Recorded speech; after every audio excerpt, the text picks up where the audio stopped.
Your 2018-2023 Land Rover Defender key fob uses a CR2032 3-volt lithium coin cell battery. When the range of your fob decreases or becomes intermittent, it's likely time for a replacement.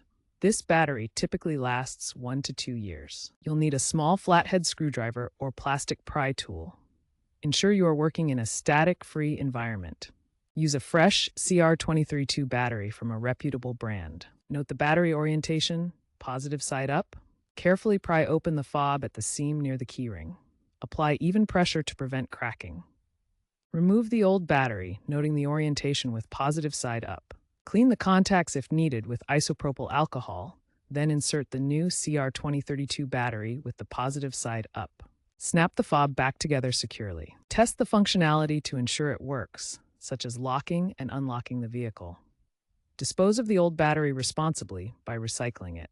When replacing your key fob battery, always use a fresh CR2032 battery from a reputable brand like Energizer or Duracell to avoid corrosion and ensure reliable performance. Incorrect battery orientation can cause the fob to malfunction, so always ensure the positive side faces up when inserting the new battery. While newer Land Rover models are trending towards digital keys and smartphone integration, physical fobs remain important, especially in off-road variants where digital systems may not be reliable. Be aware that moisture can damage the key fob, so consider using aftermarket silicone seal kits in humid climates to protect the internal components. Performing the replacement yourself saves money compared to dealer service, typically costing $15 to $20 at a dealership versus just $2 to $5 for the battery.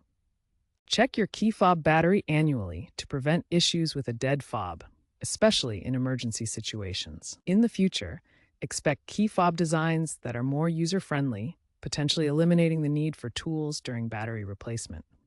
While digital keys are becoming more common, keep in mind that they come with security risks such as potential hacking or signal interception.